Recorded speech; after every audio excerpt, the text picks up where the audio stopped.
né, uma pessoa muito querida e trabalho com Carlos já há vários anos, há décadas, né, Carlos?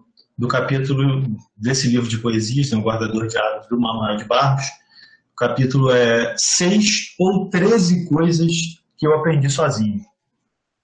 Né? Então é a 13ª coisa que ele aprendeu sozinho. Ele vai dizer assim: seu França não presta para nada, só para tocar violão. De beber água no chapéu, as formigas já sabem quem ele é. Não presta para nada. Mesmo que dizer, povo que gosta de resto de sopa é mosca. Povo que gosta de resto de sopa é mosca. Disse que precisa de ser ninguém toda a vida, de ser o nada desenvolvido. E disse que o artista tem origem nesse ato suicida.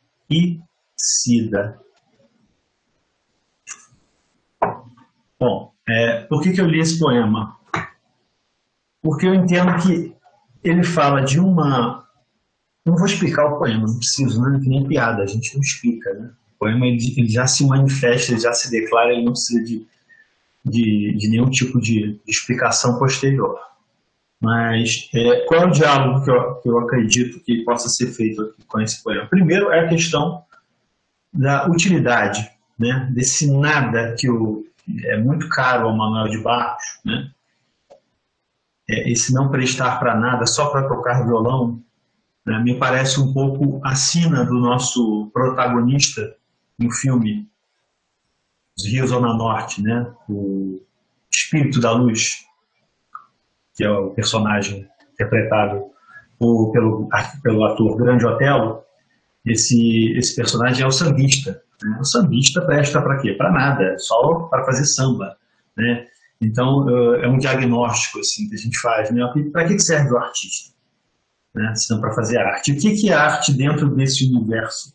Né? De utilidades, né? Da vida prática cotidiana, da necessidade, né? Que a sociedade tem de gerar capital, né? De produzir coisas úteis, né? Coisas que realmente sirvam, né?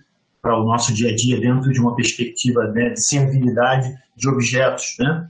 Então o sambista ele não tem outra opção senão se tornar um objeto também dessa sociedade. Né? Então me parece que os olhares que pairam sobre o filme, né? Alguns, não todos, mas sempre buscam fazer esse recorte sociológico, ou histórico, ou político, ou econômico, né? De como o samba ele se transformou nesse objeto de representação da sociedade brasileira. Né? Então, me parece que o diálogo é um diálogo originário, né? Um diálogo sobre só pelo próprio ato de criação, né? em que o sambista, né, não pode deixar de estar, né, envolvido, né, porque senão ele não é sambista. Isso, obviamente, vai me trazer uma reflexão, né, com o pensamento de Karl Marx, né, e não à toa, é óbvio, porque o Nelson Pereira dos Santos é declaradamente engajado, né, na questão, né, da luta de classes, né, e o filme, de alguma maneira, fala sobre isso. Então, estou procurando fazer essa abordagem, não vou me alongar nisso, eu quero falar mais das questões musicais, que eu acho que é a contribuição que eu acredito que eu possa dar melhor, né, esses aspectos da análise histórica e sociológica e econômica, o professor Carlos pode fazer de forma muito melhor do que eu, né, porque ele tem especialização nisso, mas eu queria trazer, assim, primeiro, abrir, né, com esse panorama, né, talvez um pouco mais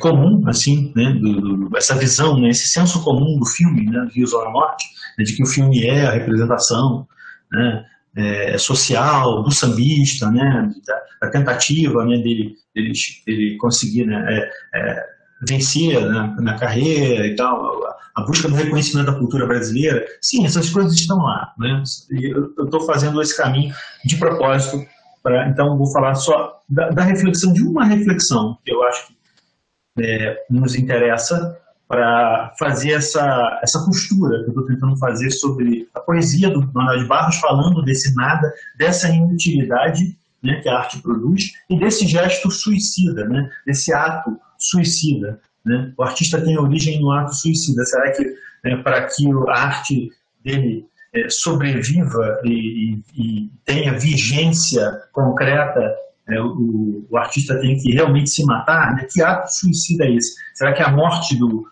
sambista Espírito da Luz é esse ato suicida? É um ato suicida de verdade mesmo, um suicídio físico? Ou é um suicídio metafórico? Né? Que tipo de suicídio é isso? É o suicídio da sua arte? É o suicídio da sua aniquilação, da sua destruição, né? Enquanto autor, quando ele entrega as músicas para outro? Enfim, tem várias perspectivas, né, que a gente pode traçar aí desse suicídio. Mas, enfim, eu queria falar só do Marx antes, né? Porque quando o Marx, nos manuscritos econômico-filosóficos, ele traça, né, as teses dele, enfim, sobre o capital, né, sobre a visão do economista capitalista, né, tem um ponto, né, que ele vai tematizar justamente essa questão da utilidade, né, do produto útil, da necessidade de se produzir bens úteis para a sociedade. E aí ele, no meu entender, ele diz uma frase brilhante, que na mesma medida em que se deseja o útil, o produto útil, há também a necessidade do inútil. Né? Talvez no mesmo grau e na mesma proporção, e na mesma intensidade, o inútil também se apresenta. Por que isso? Mas a gente só quer o útil, mas de repente o inútil ele nos invade. O que é esse inútil? É justamente a negação daquilo que não é o útil, né? Por uma visão do capital. Né? Então, me parece que o filme tematiza isso, né? Eu quero olhar para o filme dessa forma, né? Porque a produção, né, o que o sambista produz, né, a sua arte, o seu ato de criação originário, não necessita de um reconhecimento. Necessita, claro que necessita, estou dizendo que necessita. O artista tem que ser pago pelo que ele faz. Mas eu digo assim, isso não tem valor. Né? Isso não pode ser mensurado, essa que é a questão do Marx. Isso não pode ser mensurado. Né? Se o Espírito da Luz ele demorou 5 minutos para fazer um samba, ou se ele demorou 10 anos para fazer um samba, isso é imensurável, né? Do ponto de vista do capital. Né? Quanto que vale um samba? Não tem como medir isso, porque os instrumentos de mensuração são os instrumentos de uma indústria, não são os instrumentos do próprio processo criativo. Né? Então, o que acontece com a cultura popular, né? Vamos nomear assim, uma falta de um nome melhor, a cultura oral, a cultura popular, a cultura que está fora desse eixo, né? Dessa roda, né, de engrenagem. Né? Então, estou falando, vocês já se localizaram, não estou falando daquilo que toca na rádio, não estou falando daquilo que passa na TV, daquilo que já virou um produto mercantil. Né? Estou falando daquilo que não está, né? Que é o caso está sendo tematizado no filme, né? Então, como chegar nesse lugar? Como chegar nesse lugar? Se não por um processo de deslocamento, se não por um processo de alienação.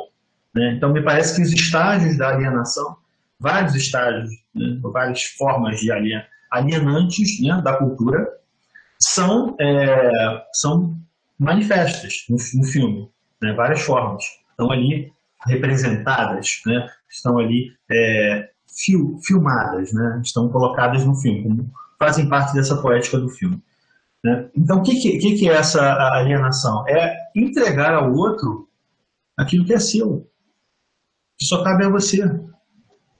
Então, quando o espírito ele entrega a música, né, ele não entrega para assim, agora toma, a minha música ganhou vida, eu não sou o autor dela. Ele não faz isso. Ele é levado, né, por obviamente uma lábia, né, uma armadilha, né, todo o envolvimento ali do vigarista, né, que é o Maurício, né, interpretado pelo Jesse Valadão, né, ele é levado a desautorizar as autorias, né, quer dizer, deixe de ser o autor, que vai ser melhor para você, né, você não se compromete. Né.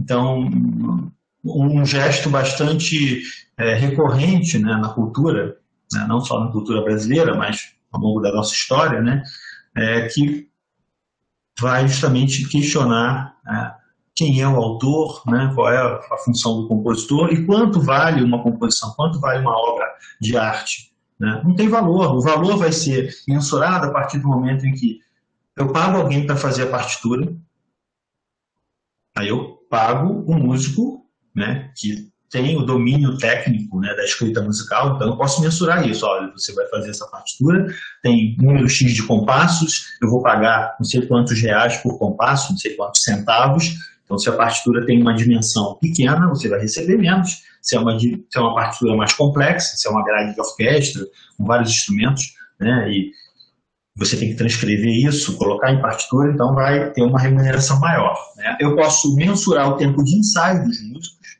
então eu pago por hora, olha, a orquestra vai ensaiar 1 hora, então vocês vão receber R$ 200 por hora, 300, enfim, qualquer que seja o valor. Então eu começo a criar todo um mercado, né, e valorar, né, cada especialidade do músico. O músico ele vai sendo fatiado, né, a função do músico. Né? E aí vou misturando as coisas, estou tentando fazer uma narrativa aqui do filme, pegando esses pontos que eu entendo que sejam problemáticos em relação à questão da função do músico, né? Tanto do músico formado, né, quanto do músico informal, que não teve não passou por uma escola de música, né? Sem querer fazer juízo de valor. Né? Mas o que eu estou dizendo? Esse processo de alienação ele é provocado pela indústria. Eu não sei se isso é bom ou se é ruim, não estou fazendo juízo de valor disso. Estou só diagnosticando, né, me parece ser algo que precisa ser pensado por nós, né, inclusive pelos próprios músicos, mas também pela sociedade. Né, pelo que nós estamos pagando. Né? Então, os direitos autorais do músico, a gente sabe, né, isso aqui é um tema super polêmico, muito, muito delicado, mas, infelizmente, os direitos autorais do músico não são pagos. Né? A gente tem um órgão de arrecadação que é complicado em relação a isso, né? Que não desempenha o seu papel, né, como deveria desempenhar, remunerando toda a cadeia produtiva. Então, esses processos que podem ser mensurados dentro da indústria, eles vão ganhando seu preço, né? E o capital, então, vai sendo investido a partir disso. Então, a orquestra é paga, o Moacir, que é um músico de orquestra, músico erudito, que fica sempre na promessa, né? Vou fazer a partitura, as suas músicas são fabulosas, né? Você é fantástico, as suas obras são autênticas. A gente percebe, né, que a personagem, né, do Paulo Goulart, né, que é um músico de orquestra, é um músico que é um operário, né? Ele mesmo diz, olha, quando ele vai ao morro, né, lá na escola de samba, né, Unidos da Laguna, em que o espírito é o sambista lá, né, é um expoente, um sambista super talentoso, reconhecido ali, naquela comunidade. Quando o Moacir, que é o violinista da orquestra, ele vê a apresentação, né, dos sambas do Espírito da Luz, do sambista, ele fica encantado com os sambas, né? Ele percebe ali a musicalidade, a espontaneidade, né? Mas, ao mesmo tempo que tem esse encantamento, tem um certo abatimento assim, da figura do músico erudito, também solapado pela própria indústria, né? Um cara que passa 20 anos da vida, né? Segundo ele, passou 20 anos estudando para quê? Para virar músico de orquestra. Né? Aí o Espírito da Luz diz para ele, ele pergunta, pode-se saber do que você vive? Né? O Moacir pergunta para o Espírito da Luz, e ele diz, eu faço uns bicos aí, uns biscates, né? Vou me virando como eu posso. E o Moacir, que é um músico de orquestra, diz, eu faço coisa pior, eu toco na orquestra. Né? Tipo, não pode ser, tá? Né? Ironizando isso, mas é óbvio que é a percepção de cada um, né? A percepção do músico de orquestra que investiu a sua vida, né? 20 anos da sua vida para se formar num virtuoso, né? Para tocar muito bem, ler muito bem, escrever música, terminar a sua vida, ou melhor, viver, né? Somente ali tocando na orquestra como músico operário, praticamente um músico operário, porque o que o músico da orquestra faz? Ele lê a partitura, ele não faz mais nada do que isso. Né? Bota-se uma partitura na frente, ele toca. Bota-se outra, ele toca. Então, é uma máquina de tocar. Né? No sentido, óbvio, não estou desmerecendo os músicos de orquestra de jeito nenhum. Tem músicos fantásticos. Mas aí o que acaba acontecendo? Ele vai se realizar de outras formas. Ele vai né, tentar uma carreira solista, ele vai tentar ser compositor, que é o caso do Moacir, né, ele almeja ser um compositor, ter um reconhecimento, né, como músico, ter o seu nome, né, alçado, né, a esse patamar, né, de arranjador, compositor, e por isso é o interesse dele pela cultura popular, né, que é recolher o tema da cultura popular e transformar esse tema num tema de música erudita, né. Mas, enfim, só para terminar de falar dessa questão da cadeia produtiva, então, tanto a escrita quanto a fonografia são as grandes revoluções da história da música que vão transformar o nosso modo de fazer e de pensar o fenômeno musical, o ato de criação musical. Tá? Então, eu queria destacar esses pontos e acho que o filme tematiza bem isso. Tá? A outra questão musical, se eu estiver falando demais, Carlos, por favor, interrompe aí, se você quiser falar e também fazer um bate-bola, fazer alguma observação, destacar alguma coisa, estou aberto aí a... eu sei Não, que... tranquilo. Termina a sua fala, depois eu complemento. Beleza. Obrigado, Carlos. Então, eu estava falando dessa questão da alienação, né, desse processo, né, que a indústria fonográfica, né, que a escrita musical acaba, né, conduzindo, né, conduzindo o músico. Aí vou falar de uma outra coisa, que é assim, a forma como o músico, perdão, a forma como o filme ele desenvolve a narrativa, né? E aí, sim, tem dois personagens, né, que não foram gratuitamente, né, que não são personagens, são pessoas, né, personagens do filme, e as pessoas que realizaram o filme, né, os músicos que participaram do filme, né, estão também em conflito, entre aspas. Não estão em conflito, mas é um conflito que aparece na narrativa do filme, mas que também é matéria-prima do próprio filme. Né? Então, assim, a música no filme é filme. Assim eu entendo. Há quem discorde disso. Né? Alguns pensam a música como um elemento extradiegético. Eu não sei o que é extradiegético no filme. Se o filme é diegese o tempo todo, é narrativa o tempo todo, então eu entendo o conceito de extradiegético, só estou questionando, tá? A música do Radamés é extradiegética, porque ela não está na cena. Então é sempre assim, a câmera, né, filmando os operários, os trabalhadores, né, caminhando da Central do Brasil, né, atravessando a rua, se dirigindo, né, para a estação de trem, ou saindo da estação de trem, e aí de repente ela sobe e focaliza o relógio da Central do Brasil. Bastante simbólico, né? Quer dizer, aquele tempo de caminhada, aquele tempo do operário está sendo marcado por um tempo cronológico.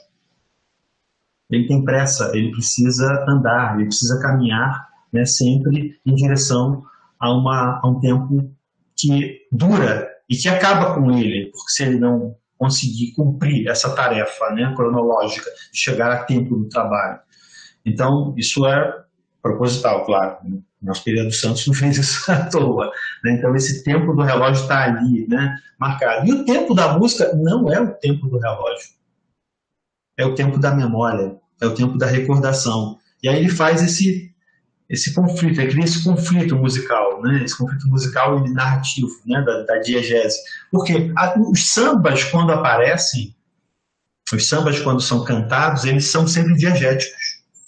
Eles estão na cena. Né? E como é que ele faz isso? Como é que ele monta o filme? Eu não vou analisar o filme porque é uma coisa meio sem graça. Né? Parece que eu estou desmontando o filme todo. Assim. Não vou fazer isso, mas só para a gente entender, né, a maneira que eu entendi a narrativa, como eu quero entender, né, existem várias análises, ótimas análises aí do filme, né, tem livros aí que são referência, né, tem o livro da Maria Rosária Fabres, né, que é o Nelson Pereira dos Santos, um olhar neorrealista, que faz uma bela abordagem, né, quem tiver interesse aí está disponível. Tem um artigo do Marcos Napolitano, né, que faz também uma discussão do Rio Zona Norte, né, a música popular como representação de um passo cultural, só para citar 2 trabalhos, mas existem outros. Enfim, mas como é que eu quero olhar para essa... Porque a gente, como músico, tem sempre um fetiche pela forma, né? Então, a introdução, né, a apresentação do tema, o desenvolvimento, né? A gente sempre, quando pensa muito, pensamento musical, ele se desdobra, né, a partir do próprio ato, né, de criação. Então, eu vejo que o Nelson Pereira dos Santos teve um cuidado muito grande também com essa forma de montar o filme, né? Porque ele faz uma introdução a essa apresentação que oscila, né? A música do Radamés caminha ao longo do filme nessa tensão entre uma música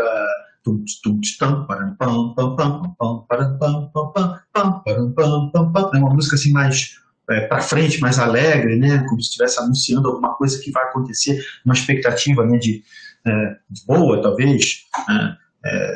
Sem querer criar uma sensação assim, única, né, de alegria ou de tristeza, não é isso. Mas assim, é um clima de suspense, assim, olha, vai acontecer alguma coisa, né, uma música animada, agitada, né, um andamento rápido, como se fosse uma marcha, uma polca, uma coisa para frente.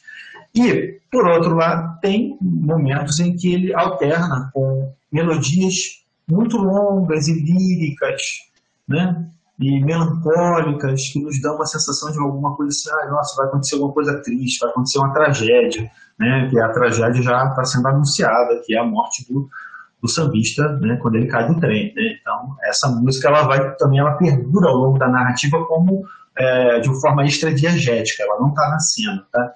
Então, além disso, o Radamés ele dá um tratamento musical para os sambas do Zequete.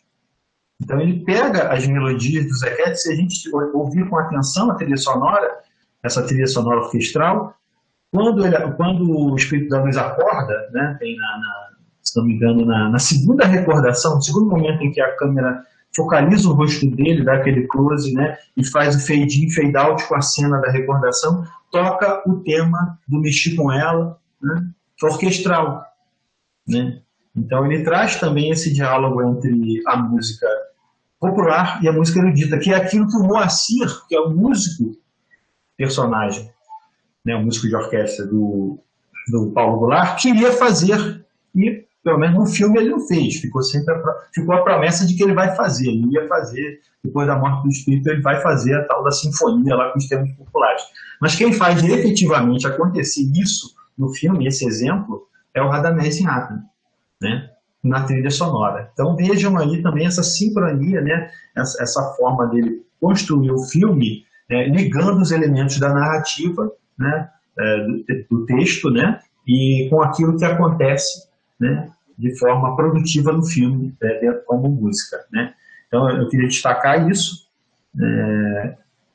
e essa relação erudito-popular. Mas falando da forma, só para encerrar esse ponto, a introdução, né, que nos apresenta, então, essa trama, né, o acidente aparece logo no início, a gente já sabe o que aconteceu, a gente já está no final do filme, o filme começa pelo final, né, essa forma de narrar, né, esse vai e vem, né, da narrativa. Então, acontecem depois desse acidente, depois que aparece o acidente, acontecem 5 momentos, são 5 sessões de recordação, que eu vou chamar de recordação, né? Então, a primeira recordação, e aí sim o samba, né? Aquele samba que vai ser gravado, né? Eu mexi com ela, em todo aquele contexto do morro, né? A situação lá de vulnerabilidade, né? A dificuldade, né, sociais, o preconceito, etc., a violência contra a mulher, né? Então, essas questões estão lá todas tematizadas, né, no início, na primeira recordação. E aí vem a ideia assim, do nosso herói, né, ele é apresentado, né, o nosso herói nacional é o sambista, né, o sambista autêntico do morro da Zona Norte, do subúrbio carioca. Bom, eu fico tranquilo para falar disso porque eu sou suburbano, nasci na Zona Norte, né, morei grande parte da minha vida em Guadalupe, no subúrbio de Deodoro, Marechal Hermes, então convivi um pouco ali com esse ambiente, né? Então, sei como é isso lá. Então, E realmente esse processo, né, de reconhecimento do sambista pelas escolas de samba é algo que assim, é essencial para a vida cultural daquelas pessoas. Né? Então, imagina o que eles estão passando agora, né? Que passaram agora com essa falta de carnaval. A gente está aqui comemorando o samba um pouco com tristeza, né? Por conta, né, de todo esse processo que a gente está vivendo, mas não deixamos de reconhecer a importância, né, desse patrimônio cultural para a nossa cultura, né? Para a cultura brasileira, não só para o carioca, mas, né, para a projeção do... Imagino que tenha samba também, Governador Valadares. Tem.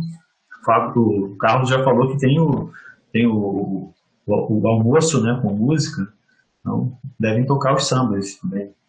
Então, a importância do samba. E tem, então, essas 5 recordações, né, e elas são intercaladas por momentos de retorno a um tempo cronológico. Então, eu só queria destacar, para finalizar, só essa tensão também entre o tempo cronológico e o tempo da memória, que é o tempo do samba. Né? Acho que isso é uma coisa que eu não percebi nos textos que eu li sobre o filme e que eu gostaria de destacar. Eu acho que isso é de um lirismo, né, de uma sensibilidade muito grande por parte do Nelson Pereira dos Santos. Né? A forma como, não sei se ele fez isso de propósito, acredito que sim, né? Mas, enfim, eu acho interessante destacar isso, né? Essa tensão entre essas 2 temporalidades, que vão se reunir, essas temporalidades vão se juntar em algum momento do filme. Então, lá a 5ª recordação acontece mais ou menos em 1h05 do filme, né?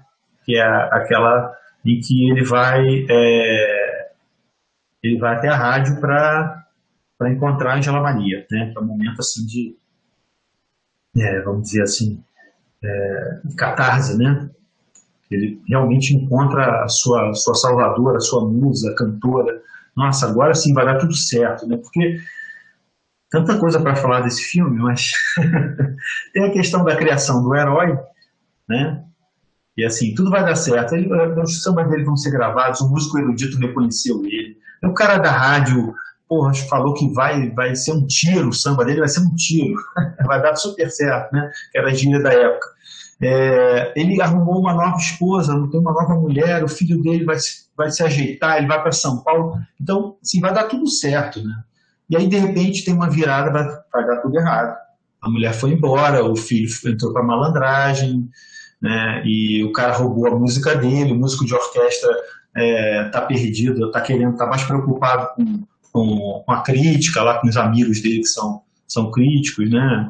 Com aquela discussão esvaziada sobre a estética da música, né? Sobre a agenda, né, cultural, enfim. E ele está querendo a partitura e o cara não faz a partitura, enfim, aí vira uma tragédia, né? O épico vira o trágico, começa a desmoronar o mundo dele, né? O filho é assassinado, né? O cara rouba a música dele deliberadamente, tira ele da parceria.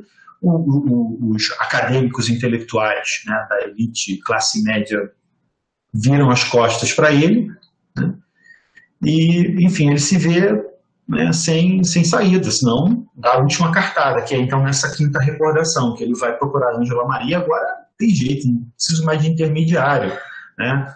Eu preciso falar diretamente com quem realmente vai fazer alguma coisa por mim. A Ângela Maria, que representa ela mesma, que é a personagem, a própria Ângela Maria, faz a Ângela Maria, né? Escuta o samba, né? Escuta, reconhece a qualidade do samba, né? Que diz que vai gravar, mas para gravar precisa da partitura. Aí voltamos àquele... Eu estou falando os fatos assim fora da ordem, né, cronológica de propósito, né? Porque desse vai e vem das recordações que eles acontecem, apesar de acontecerem de uma forma sequenciada, mas eu estou ligando, na verdade, as recordações para tentar articular assim, a forma como, né, se desdobra o filme. Então, o ponto de reunião das 2 temporalidades acontece mais ou menos em 1h14, né, em que, se a gente tiver bastante atenção, eu só consegui perceber 2 cenas, que aparecem no início e repetem no final, a mais ou menos 1h14, tá? Que é a cena da rua, né, de frente à Central do Brasil, né, das pistas, né, da Presidente Vargas, né, E a cena do trem em movimento, cena do trem em movimento em mais ou menos 1h17, que é como se fosse os olhos, a câmera, né? A câmera está narrando assim, a partir da perspectiva do olhar do espírito. Então, ele está olhando para fora e as pessoas estão, ele está em movimento, as pessoas andando na plataforma. Essa cena aparece no início. Então, é ali que acontece esse, no meu entendimento, né? Pode ser que alguém tenha outra percepção, mas enfim, estamos aqui debatendo, né? O ponto de reunião para mim é aí. Então, a temporalidade cronológica, ela encontra o tempo da memória. E aí a narrativa segue nos 15 minutos finais, 20, 15 minutos finais, ela vai seguir a cronologia, né? E aí o samba que é cantado é esse samba do ato suicida. É o samba né, da própria criação, que ele vai questionar, né? Ele está ouvindo o papo lá dos dois passageiros, né, que estão falando sobre o carnaval, eu vou sair, o meu samba, vou cantar o samba e tal. E aí ele fica batucando aquilo, fica batucando na cabeça dele, né, aquelas palavras, samba meu, que é do Brasil também, né, estão querendo fazer de ti um desprezado. Ele está narrando a própria condição, claro. O João Ninguém, né? Um França, um seu França que não presta para nada. Aí vou ligar lá o poema do Manuel de Barros. Só o morro não te esqueceu, né? Para nós o samba não morreu. Tens na Mangueira e na Portela, no Salgueiro e na favela, tua representação. Enquanto houver no terreiro uma nova geração, em cada voz tu sairá do coração. É a música do Zequete, né? O samba não morreu, e do Urgel de Castro. Então, acho que é isso. E no final, o que eu percebo também, para fechar, agora eu vou parar mesmo, é que o Nelson Pereira dos Santos nos dá uma tarefa. Assim, a gente que está na academia, estamos aqui discutindo, né, num projeto de extensão da academia, que é o de olhar para a cultura brasileira, não ficar de costas para o Brasil, né?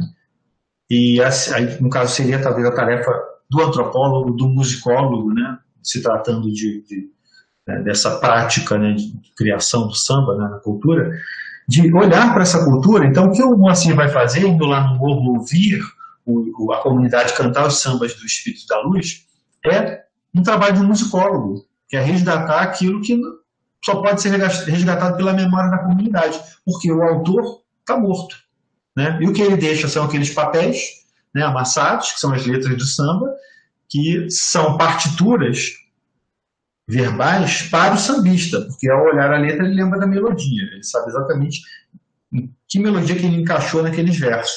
Mas, para quem não conhece a melodia, só vê uma letra de música. Então, o que ele pode fazer é ir até essa comunidade e tentar, então, resgatar a memória dessas melodias, né? É um trabalho, talvez, de reconhecer, né, as matrizes da cultura brasileira, né, isso que a gente chama de cultura brasileira está dispersa, obviamente, em várias camadas sociais. Não acho que esteja só no samba do morro, né? Está em muita coisa que é produzida de diversas formas, né? E é um processo que o próprio Nelson Pereira dos Santos está tentando fazer no filme dele, que acho que ele realiza, que é um processo de descolonização da cultura brasileira, né? A gente parar de olhar para nós mesmos como colônia e reconhecer que a gente faz como verdadeiro, como originário da nossa cultura. Tá? Acho que é isso. Então, muito obrigado. Espero que tenha contribuído aí.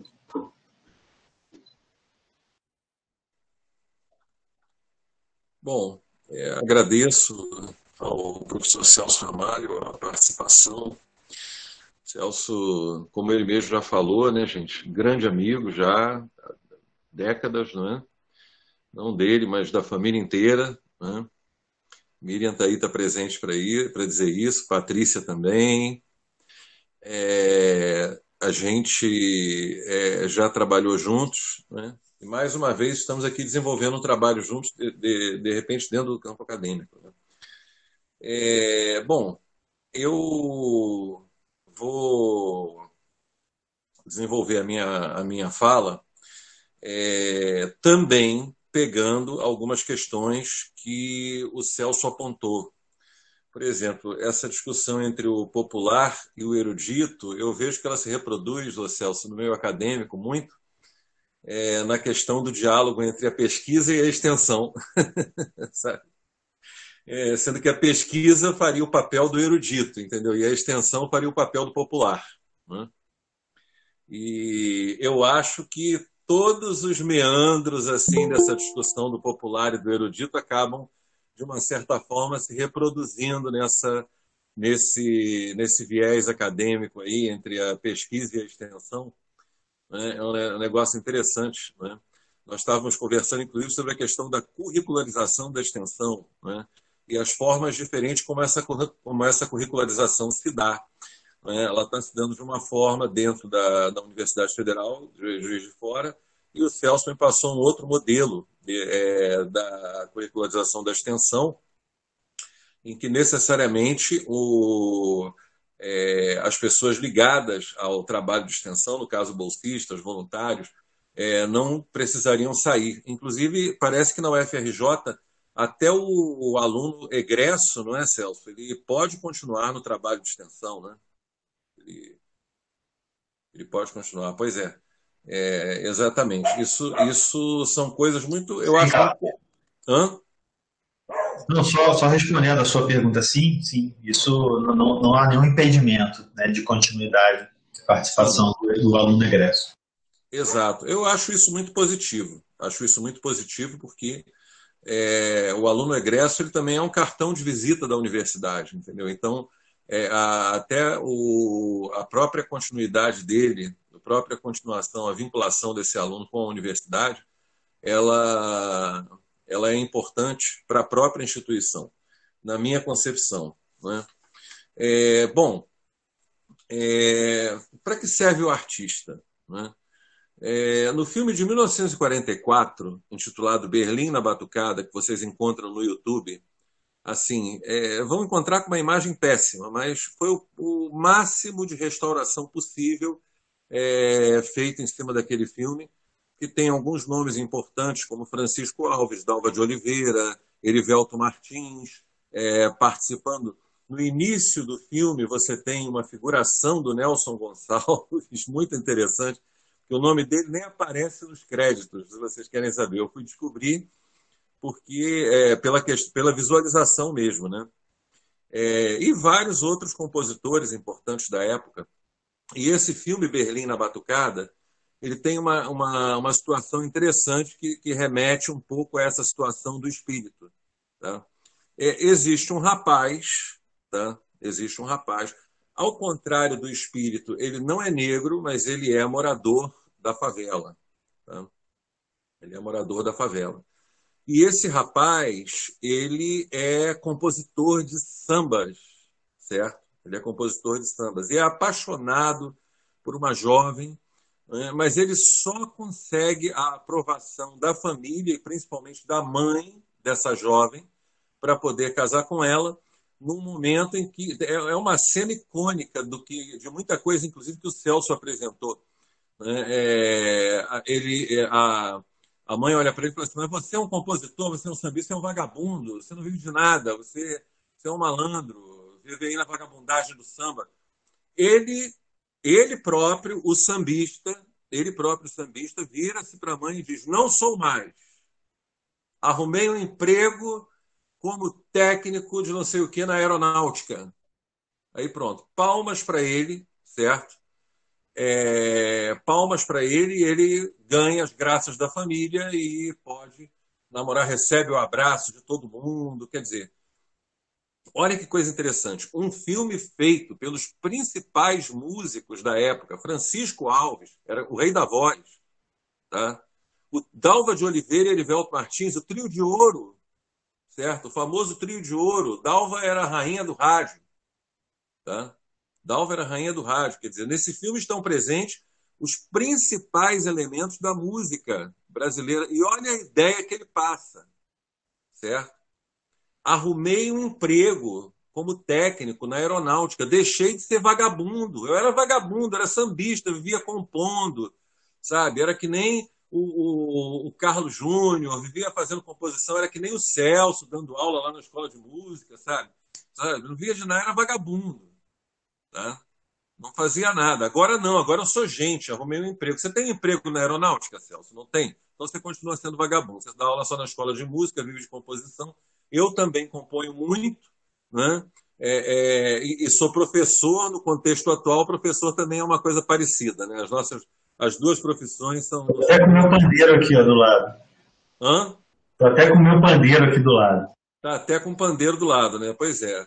Então, trate de arrumar um emprego na aeronáutica. Essa visão, gente, está aí até hoje. Essa é a realidade. O artista, ele é visto como esse sujeito, digamos assim, marginal na sociedade. Ah, o que o cara faz? Ele se dedica à arte. Pronto. A primeira ideia que vem na cabeça das pessoas, vamos falar com franqueza, é vagabundo. É vagabundo, olha, deve ser envolvido com drogas, hein? Toma cuidado, o artista deve ser envolvido com drogas, tá? Esse pessoal da arte adora se envolver com drogas, como se ninguém, como se nenhum outro setor da sociedade se envolvesse com drogas, só o artista se envolve com drogas, sabe? E aí outros preconceitos vão se somando a esses, não é? E fica uma coisa completamente absurda, tá? Então, essa questão da desvalorização do artista, ela é uma coisa presente, na minha concepção, até os dias de hoje. Tá? O trabalho na arte, ele ainda não conseguiu, na sociedade brasileira, ganhar o status de trabalho, certo? E olha que eu estou fazendo um paralelo aqui entre duas épocas, né? As décadas de 30 e 40, do filme Berlim na Batucada, com o filme que nós estamos debatendo, do Nelson Pereira dos Santos, que é da década de 50, indo para a década de 60. Então, há momentos aí, na questão da relação do músico com a indústria, que devem ser pontuados. Tá? Por exemplo, quando eu falei desses compositores todos para vocês, falei de Francisco Alves, falei de Dalva de Oliveira, falei de Orivelto Martins, e vou falar alguns nomes aqui também, né, que são icônicos desse período, da década de 30 e 40. O próprio Nelson Gonçalves, certo? Vicente Celestino, Carmen Miranda. Quem não conhece Carmen Miranda? No Almoço com Cantoria, dessa última edição, a Lúcia deve lembrar, haviam meninos cantando música da Carmen Miranda. E eu também acabei cantando, né, uma música da Carmen Miranda. Uma música que a Carmen Miranda cantava. Né? Eu vi um comentário, eu não estou conseguindo acompanhar os comentários. Ai, meu Deus. O que eu fiz?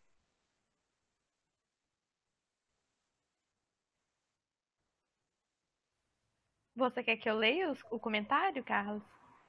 Sim, sim, sim. Eu estou só procurando aqui o Meet para eu voltar, porque eu próprio acabei. Ah, Ah, já achei. É... Ué, eu não. A gente está ouvindo você. Ah, consegui voltar. É... Não, então. Lê o comentário para mim, Elaine, por favor. foi o Delson que comentou. Ele colocou o seguinte: diz que no Goiás, quando o jovem não tem gosto para atividade agropecuária, ele se junta a outro para formar dupla sertaneja. E aí cai naquela visão da sociedade, né, a respeito do músico. Né? Bom, é interessante o comentário dele. Nós temos vários. A dupla sertaneja é um modelo, né, que era esse musical que foi jogado pela indústria cultural para a sociedade brasileira. Né? Então, olha só, década de 40, eu estou falando desses compositores. Gente, mesmo a Carmen Miranda, que era portuguesa, muita gente pensa que ela era de origem rica. Esses caras todos nasceram na miséria. Se você pegar a história de vida deles, tá? Francisco Alves, Nelson Gonçalves, Vicente Celestino eram caras que, por exemplo, na adolescência tinham que ir com o pai para vender peixe na feira ou fazer alguma gracinha na rua para ganhar um trocado para levar para dentro de casa. sabe? Carmen Miranda, a mesma coisa, trabalhou em fábricas ali no centro da cidade. O Francisco Alves foi taxista, trabalhou numa fábrica de chapéu da Mangueira, certo? Então, você percebe que todas essas pessoas vieram de muito baixo, tá? De estratos muito baixos da sociedade, certo? E se projetaram. E você tem, inclusive, a projeção de sambistas do morro, como é o caso, e da malandragem, né, da época dos Bambas, como é o caso, por exemplo, do Ismael Silva, do próprio Cartola, tá? Porque existe uma lenda, e o Cartola ele foi descoberto pelo Stanislau Ponte Preta, parece, se não me engano, na década de 60, porque ele estava esquecido, ele era esquecido. Não, ele nunca foi esquecido. Inclusive, no Berlim da Batucada, o Cartola é citado. Ele só não aparece porque ele teve problemas pessoais e se afastou do morro, da Mangueira, certo? Então, muito obrigado, Patrícia, pelo feedback, né? A Patrícia Dantas, que está dando feedback aí para a gente, muito interessante. Então, gente, assim, havia um acesso, na minha concepção, entendeu? Na minha visão, na década de 30 e 40, das classes mais baixas, a música, era uma coisa muito intensa. E a rádio era muito popular, a rádio era para todos. Todas as pessoas ouviam a rádio. Quer dizer, não havia uma seletividade. Hoje, de repente, eu quero ouvir tal compositor. Você tem que pagar um CD ou pagar um direito na internet para você poder ouvir. Naquela época, não. Naquela época havia muito a questão popular, não é? Quando a indústria começou a ver que poderia ganhar dinheiro com o samba, tá? e com as músicas, aí essas coisas começaram a mudar, começaram a se transformar. Tá? Inclusive, o Berlim na Batucada é uma crítica à tentativa dessa indústria de tentar dominar o samba, inclusive impor padrões muito comuns nos Estados Unidos à realidade brasileira, até mesmo a própria língua, o próprio idioma. Lamentavelmente, não houve uma resistência. Quando você está na realidade do filme que nós estamos analisando, você já tem uma indústria cultural que controla, tipo, o espírito é um compositor, tá? Que ele não consegue, ele fala o tempo inteiro, ele chega inclusive para aquela mulher que vai abandoná-lo, né, e diz assim, não, eu tenho meus sambas, eu posso viver dos meus sambas. Eu posso viver dos meus sambas, eu faço meus sambas, eu quero viver dos meus sambas. Nisso ele vive uma certa nostalgia. Talvez ele lembre da época de uma Carmen Miranda, de um Francisco Alves, entendeu? Ele lembra de sujeitos que saíram lá de baixo, o próprio Ismael Silva, tá? E se tornaram compositores, passaram a viver daquilo, mesmo com uma sociedade preconceituosa, passaram a viver daquilo. Mas acontece que a indústria cultural, nesse momento, já não permite. Tá? Ela já o espírito já bate de frente com essa indústria cultural que, por exemplo, na época do anterior, como eu falei, o Francisco Alves, que era um desses, que vai se tornar, além de músico, um desses empresários da música, ele vai comprar muito samba. Só que ele deixa o nome do autor ali. Tá? E no Rio Zona Norte você vê o espírito vendendo um samba, o cara, não, daqui a pouco, quando vê o samba, aparece como sendo do Alaor da Costa, que é representado no filme pelo Zequete. Tá? Zequete da Portela. Não é que eu gosto da Portela, não, sabe? O pessoal do Almoço de Cantoria já sabe o quanto eu gosto da Portela. O Zequete, ele representa o Alaor da Costa, né? Interessante essa jogada, né? O cara, ele compôs todas as músicas, praticamente, que são apresentadas ali no filme, o Zequete. Mas no filme ele representa um dos pilantras, né, do filme. Quer dizer, é interessante isso. Então, o Alaor da Costa que é o autor. E o cara, pô, mas essa música é minha. Essa música é minha, tá tocando. Né? A afilhada dele, padrinho, sua música está tocando no rádio, sim, mas o autor que está aparecendo é outro. O que ele faz? Ele vai questionar o cara, e o cara acaba fazendo ele assinar um papel de cessão dos direitos, tá? Quer dizer, uma coisa que evoluiu tão perfidamente na sociedade brasileira que hoje o músico ele já entra na gravadora cedendo os direitos, tá? Ele já entra cedendo os direitos de tudo. E muitos compositores vendem a sua música aí já, como é que se diz? Vou vender música, nome, direito, tudo. Por quê? Porque, gente, o cara tem uma vida. Pô, o cara tem uma vida, o cara precisa viver, precisa comer, precisa se alimentar, precisa fazer outras coisas que vão. Ele vai precisar de dinheiro, certo? Ele vai precisar de dinheiro. Não tem como você viver na sociedade atual sem dinheiro. Isso é impossível. A sociedade é baseada no capital, é baseada no dinheiro, então sem dinheiro como é que você vive na sociedade atual? Só romanticamente falando é que você, como é que se diz? Chega a essas conclusões, né? Que você consegue viver na sociedade sem dinheiro. Então, essa década de 50 em diante, ela é um período que eu diria assim, sobretudo, mais ainda a década de 60, são períodos de afirmação de um controle intenso da indústria cultural em cima da sociedade. Tá? Um controle intenso. Eu me lembro do Nelson Gonçalves dando uma entrevista falando que houve uma relutância muito grande para ele gravar o samba A Volta do Boêmio. Reparem, A Volta do Boêmio, porque o samba é assim, boemia que me tem de regresso, é um samba-canção, né? Mas, na verdade, existe uma outra música chamada Boemia, que é gravada pelo Nelson Gonçalves também, que é um outro samba.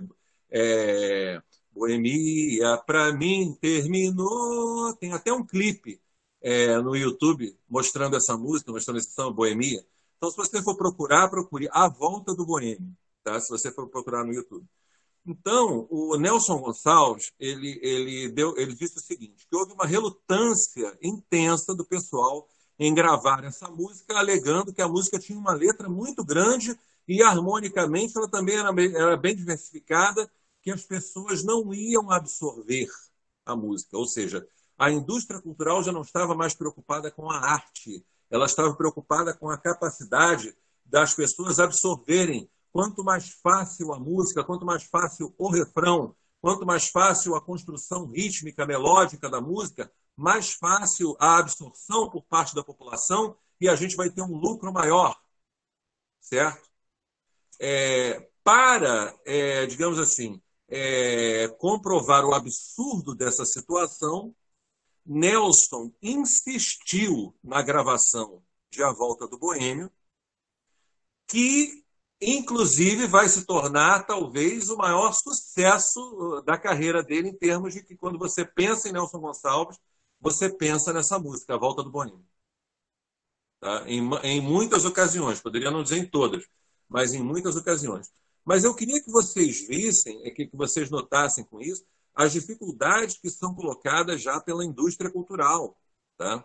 Hoje, nos dias de hoje, e fazendo uma ponte do filme com a atualidade, isso se tornou uma realidade. Os caras, quando pedem música, eles já querem músicas fáceis para ter uma absorção fácil por parte da população. A própria população compra essa ideia. A gente está praticamente vivendo coisas que que o Theodor Adorno falou lá pela década de 20, década de 30, e que parece que foram faladas ontem. Ou seja, a indústria cultural determinando como a pessoa deve gostar da arte, como a pessoa deve receber a arte. E a pessoa, consciente ou inconscientemente, absorve aquilo e começa a reproduzir aquilo. Eu conheço gente, por exemplo, que não quero ver esse filme não, porque ele é muito difícil, não quero ouvir essa música, eu quero uma música mais fácil, mais tranquila, que dê para eu cantar. Né? Se de repente oferecer para ele um samba do espírito, sabe? Ele não vai conseguir cantar. Ou do Noel, ou do Nelson Gonçalves. Tem que ser uma coisa bem simples, bem fácil. Sabe? Assim. Então, esse público que o Adorno fala, né, que é definido já nos escritórios das indústrias, né, esse público que o Adorno fala, que é música com 3 notas, que a Patrícia falou, é verdade. Música com 3 notas e com 3 palavras também, né? Música com 3 notas e 3 palavras. Né? A pessoa também tem uma questão pérfida aí, né, imposta por essa indústria, que é ou você se enquadra ou você acaba morrendo na linha do trem, querido. É esse o esquema. Tá? Ou você se enquadra, tá, nessa indústria cultural, ou você pode acabar ali como pingente, né? Nos trens do Rio de Janeiro, cai e acaba morrendo, certo? E aí você vira objeto, tá? Você vira objeto de pesquisa para a música, como o Celso falou, né? Que o trabalho que o Moacir vai fazer no Morro posteriormente, certo? Não é um trabalho com o compositor espírito, mas é um trabalho de musicólogo, não é, Celso, que você falou? Né? Um trabalho de análise da obra do autor. Então, sim, mas e o cara? E o cara? Cadê o cara? Onde está o cara? Certo? Então, o público está realmente absorvendo esse gosto. E aí eu cito Marx também, já que o Celso citou Marx, eu vou citar Marx também, né? Na alienação no sistema de produção. As pessoas que estão ouvindo o samba do espírito no rádio não estão preocupados se foi o espírito ou o Alaor da Costa, estão preocupados com o samba. Não, olha só, mas acontece que vocês estão vendo, tem um cara sendo sacaneado, que é o Alaor da Costa, não, que é o espírito. Está sendo sacaneado pelos empresários. O Alaor roubou a música dele. Não, mas isso não interessa. Olha que samba legal. Ih, vamos curtir, vamos sambar, vamos para um churrasco. Né? Vamos falar em churrasco, não, que eu estou prometendo churrasco aí para a galera aqui em casa e daqui a pouco o nego vai achar que vai ser igual. Vamos curtir, não importa. Então, é a alienação do processo, a alienação da produção. Sabe? As pessoas não querem saber, eu estou ouvindo a música do fulano. Você não quer saber se foi fulano ou Beltrano que fez? Dane-se, não interessa. O que interessa é a música. A música é bonita. Mas fulano roubou essa música de Beltrano, fulano comprou essa música, na verdade o autor é outro, não interessa. Tá? Então, gente, o autor espírito, assim como vários autores, tá? Ele é anulado, ele se torna invisível. E as pessoas não estão preocupadas com essa invisibilidade. Tá? Não estão preocupadas com essa invisibilidade. E aí entra a questão social também, né, nessa situação. Né? Quem é um músico? O músico é um ser humano, gente. No caso do espírito, a gente tem ali compositor, negro, pobre, morador de favela, quer se sustentar do samba. Tá? E o filme se envolve com a bandidagem da época, diga-se de passagem aqui, fazendo um pequeno aporte. Não é a mesma que a atual, tá? Não vamos fazer uma comparação de como era como é vista, digamos assim, a marginalidade naquela época, com a questão do tráfico nos morros na atualidade. Tá? Há uma diferença com relação a isso daí, certo? Mas o filho acaba morrendo nesse envolvimento dele, né? O espírito, a mulher, no momento em que o espírito, que ela vê que o espírito está completamente perdido, assim, a música dele foi roubada, o filho morreu, o cara que ia fazer a tendinha para ele também já está problemático. Então, o que a mulher faz? A mulher dá um chute nele, né? Porque a mulher estava com ele só para explorar. Isso daí é icônico no filme, né? Você vê que até o filho a mulher não quer, ela parece que odeia o filho. Né? O espírito é que gosta mais da criança do que ela própria, cuida mais da criança do que ela. Né? E o Moacir, essa figura do Moacir, né? Uma figura interessante. Né? Admira o sambista, o compositor. Nossa, vai para o morro, fica horas ali, toma um monte. Não é? Suas músicas são lindas, cara. Nunca vi. Nunca vi. Representado pelo Paulo Goulart, né? Novinho, né? Paulo Goulart. Suas músicas são lindas. Nunca vi um compositor igual a você. Você é fantástico. Maravilhoso. Você não tinha que estar aqui. Você tinha que estourar. Sim, existe uma série de discursos apologéticos com relação ao samba do espírito, que é um samba de qualidade. É um samba de um cara que está ali no berço do samba, fazendo samba, pô. Não pode ser ruim como samba. E o cara fica assim, né? Mas, ao mesmo tempo, o que, que ele faz de efetivo pelo compositor? Nada. De efetivo pelo espírito, ele não faz nada.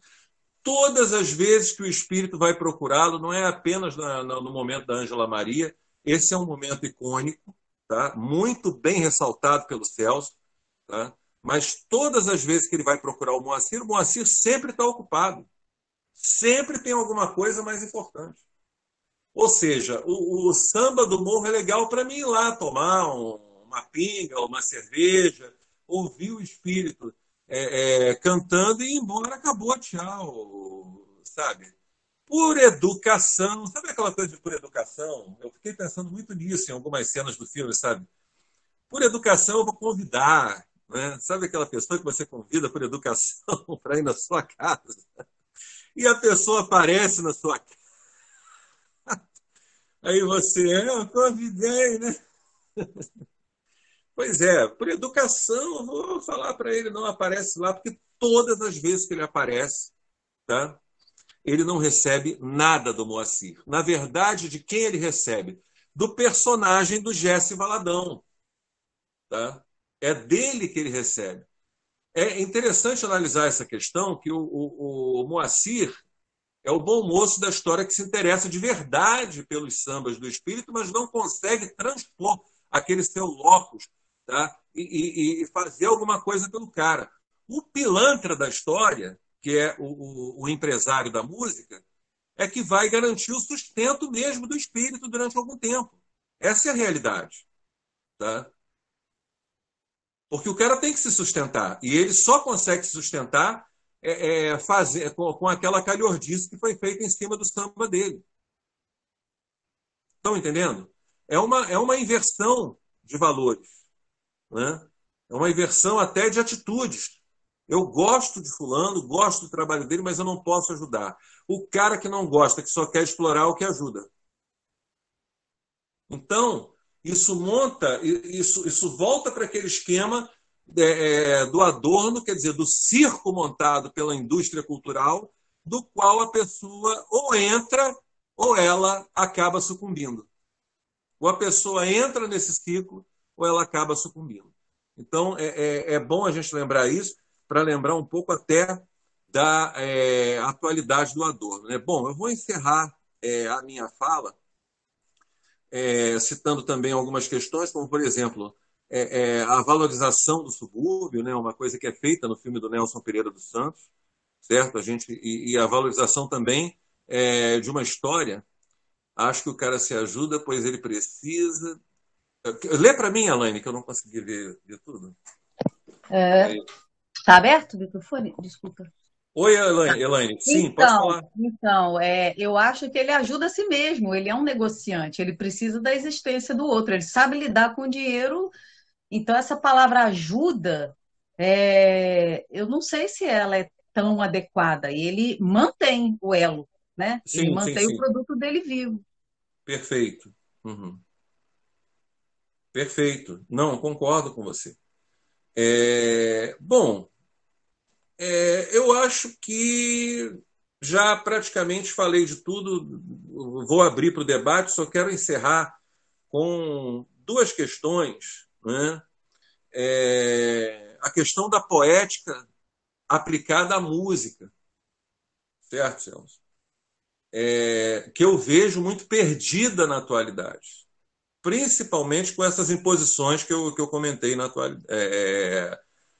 A pessoa, por exemplo, vê uma letra, nossa, que letra angustiante, né? Vê uma melodia, nossa, que melodia triste, quero alguma coisa diferente. A pessoa não entrou na poética da música. Sabe? Se a pessoa entrar na poética da música, ela percebe a beleza da música, além das formas, certo? Além das formas, tá? A questão do tempo, que também foi muito bem observado pelo Celso, esse trabalho do tempo, né? Esse lidar não apenas com o tempo cronológico, certo? Porque o tempo cronológico, gente, eu falo isso para vocês, o tempo cronológico é vilão, tá? O tempo cronológico é vilão. Nós temos que tomar muito cuidado com o tempo cronológico, porque ele é vilão, certo? Então, acho as sacações do Nelson Pereira dos Santos assim, fantásticas com relação a essa questão do tempo da memória mesmo, certo? Se eu for, por exemplo, fazer um trabalho de tempo cronológico aqui, a gente não faz comparação nenhuma de passado e de presente, certo? Se você for viver do tempo cronológico, você vai dizer, não, aquele filme cabe só para aquela época, não cabe para a atualidade, certo? Então, o tempo cronológico é vilão, vamos tomar cuidado com isso. E com relação, para finalizar mesmo, né, a questão do samba como patrimônio cultural, que eu acho importante nós marcarmos, e aí eu volto a tocar no almoço com cantoria, né? Porque eu tenho visto gente, os meninos trazerem músicas ali, sambas praticamente esquecidos, entendeu? Fora dessa estética moderna de letra simples de três notinhas e letra simples de três palavrinhas e três notinhas, tá? Eu tenho visto um esforço nesse sentido por parte do menino, um esforço louvável, porque, pessoal, o samba, você gosta ou não do samba, você tem que entender uma coisa, ele é um patrimônio cultural brasileiro. E nós já perdemos muitos patrimônios, não podemos perder mais um. Entendeu? Então, tudo que a gente puder fazer, tá, para resgatar esse patrimônio cultural, certo? Tudo que a gente puder fazer para resgatar esse patrimônio cultural, nós temos que fazer. Tá? Não só do samba, da música de uma forma geral. Estou citando aqui o samba como um valor brasileiro, tá? Como um valor nacional. Não se fala tanto em patriotismo atualmente, né? Não tem tanta gente aí falando, eu sou patriota, não sei o quê, que patriotismo para cá, o patriotismo para lá e tal. E quais são os valores? Quais são os valores, certo, desse patriotismo? Eu estou falando aqui de um valor cultural que está se perdendo para a indústria, está se perdendo para a forma como a indústria quer impor a música e o próprio samba, e até o próprio samba já se anulou. Você vai, por exemplo, você pega carnaval, tá? Estamos falando de carnaval. O carnaval, gente, eu vejo o carnaval indo para o buraco a cada ano que passa. Sabe? Há 10 anos atrás, há 15 anos atrás, às vésperas de um desfile de escola de samba, as pessoas sabiam 3, 4 sambas de grandes escolas, pelo menos. Hoje, a pessoa, às vésperas do desfile, não sabe o samba da própria escola que ela vai desfilar. Tá? Então, existe muito isso. Digamos assim, o carnaval, um baile de carnaval, antigamente era feito com sambas, com marchas de carnaval. Você vai num baile de carnaval hoje, a última coisa que toca é samba e marcha de carnaval. Você vai ouvir funk, vai ouvir sertanejo, vai ouvir. Como é que se diz? O Nino falou em duplas sertanejas, não é? Nós estamos falando aqui, né? Vai ouvir sertanejo, vai ouvir o chamado sertanejo universitário. A última coisa que você vai ouvir é samba e marcha. Isso é uma descaracterização do carnaval, certo? É importante, né? Acordei com essa forte percepção em relação à produção da Netflix. Confirma, Laine? Em relação à fala, não é? A fala dessa perda, porque eu passei a minha madrugada assistindo um filme, sem querer te interromper aí, eu posso desenvolver isso depois. Já está aberto para o debate. Falou, gente? Já está Tá. aberto para o debate. Vamos embora.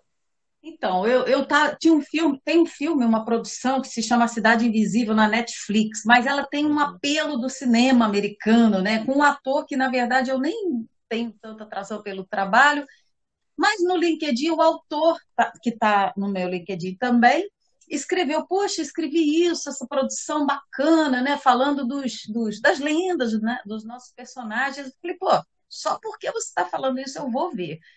E eu nem consegui parar de ver, porque aí vem aquele clima policial, e aí trata-se da Cuca, Curupira, e eles são personagens fortíssimos que estão sendo mortos, que mata uma alma que está no corpo, que toma conta de outro. Então, e o clima é todo de policial. Então, eu achei uma forma muito inteligente de chegar no público, sabe? E aí acordei com essa sensação, meu Deus, está tudo morrendo, e morrendo muito junto da floresta também, né?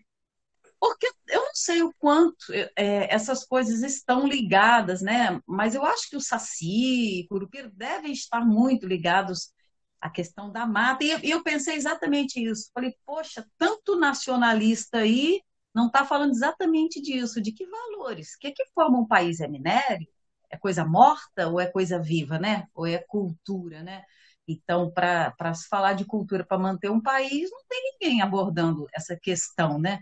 E assim, é só essa necessidade de olhar para frente, né? Como se, por exemplo, dragão. Dragão é algo do imaginário da Europa e você volta e meia, aquilo não morre de forma nenhuma. Eu li o Game of Thrones, no terceiro livro era tanto dragão que eu até parei de ler, porque não é do meu imaginário, sabe? Mas o dragão tá lá e o Saci não tá aqui, né? O Curupira não tá aqui, a Cuca não tá mais aqui. Pô, nossos filhos, minha filha ainda vai saber, porque teve o sítio do Pica-Pau, sei lá, mas daqui a pouco ninguém mais vai saber o que é. Então, essa sensação de perda hoje, para mim, foi muito grande. Aí eu queria voltar um pouquinho lá no início, né, sobre essa questão que o Celso começou a falar, do artista. Por que que tem que ser esse suicídio, esse não ter nada? Aí eu fiquei pensando assim pela primeira vez, falei, poxa, será que é o não ter nada a perder que faz com que o artista possa falar muito, né? Essa posição de não ter nada. Mas aí eu acho que também a gente tinha que conjugar não ter nada a perder com num mundo imaginário, talvez, né? Eu vou até ligar aqui, é chato, né? Ficar falando sem entender. É, não ter nada a perder com ter alguma coisa a perder, né? Eu muitas vezes me vi na posição de compor para botar tanta angústia para fora e tal. Chegou um ponto que viver com a música era tão decepcionante que eu, primeiro que saí dos bares, né? A gente já tem uma lei seca que não conjugou com um transporte, agora com Uber melhora, mas estão os bares também. Quem vai para um bar quer beber, mas aí não tem um transporte coletivo adequado, então as pessoas começaram a se reunir mais em casa, enfim, todo esse processo que começou a acontecer com a música. E aí eu falei, bom, bar eu não vou mais, até porque um dos últimos que eu fui realmente cantar, tive que me abaixar por causa do tiroteio, né, lá no Cosme Velho, então são fortes emoções mesmo, né? Eu falei, cara, isso não tá valendo, não sei se eu vou voltar para casa para cuidar da minha filha. E eu decidi, eu já dava aula de canto e tal, mas eu decidi, né, fazer a licenciatura e, e nunca me afastei dessa questão artística em função disso, não. Eu acho uma balela essa coisa de você vai estudar, você vai ficar racional, você vai se perder do seu intuitivo, né? Não sei. Então, aprender a conjugar o muito que se tem a ganhar, né, com o nada mais a perder, eu acho que seria uma posição bacana para a gente aprender, porque a gente se expõe muito, né, quando faz uma obra, né, uma letra, qualquer coisa assim, a gente se expõe demais. Então, isso que no filme também mostra, né? Poxa, quando ele ganhou alguma coisa, ele já não podia mais ganhar. Por que que a gente só pode ter a perder e não pode ter a ganhar, né? Que ele morre, né? Eu nem sei, eu acabei chegando ao fim rápido, não sei se a Ângela Maria gravou a música dele ou não. Quando chegou no fim, eu vim para cá e não sei se ele chegou a ganhar, mas parecia alegre no trem, né? E aí tem que morrer. Então, você não pode ser o, o dono, o gerente da sua obra, né? E a questão do Goiás aí, que eu achei interessante, é que parece que a música ali, sim, vira um emprego, talvez. Não sei se perde a conotação do emotivo, né? Eu acredito até que não, mas pode ser que sim, né? Que aí a música vai ser um emprego. Também não sei até que ponto isso é ruim, porque eu tenho questionado muito em Niterói, é muito artista que tem, né? Muito músico e tal. E na secretaria, no ano passado, foi feito muito edital, muita coisa, então a gente teve que começar. Eu já estou um pouco mais acostumada, mas tem muita gente que quase surtou, né, de ter que lidar com edital. E aí tem uma vertente política que diz, não, não, a gente tem que ser igual Niterói Disco, ó, vamos olhar os artistas, vamos falar, vem cá, você grava, eu acho isso um absurdo. confesso, eu prefiro a parte em que você vai ter que obedecer a alguns critérios, não pela realização da coisa, mas porque a gente tem que começar a organizar o pensamento. Então, tem muita gente que toca em bar e tal, e seria ótimo, né, que pudesse nem desejar mais do que isso, mas aí eu sempre falo, gente, então, por que não vamos trabalhar com notas fiscais? Por que que a cerveja tem uma nota fiscal e nós não temos uma nota fiscal? Talvez se a gente ocupar essa posição da nota fiscal, a gente já começa a ter uma outra visão sobre nós mesmos, né? Então, acho que essas coisas todas estão acontecendo agora. Lidar com a tecnologia para saber como ganhar dinheiro é outra coisa que é triste também. Para o músico que ganha pouco, aí você tem que ter uma tecnologia potente para transmitir bem seu trabalho.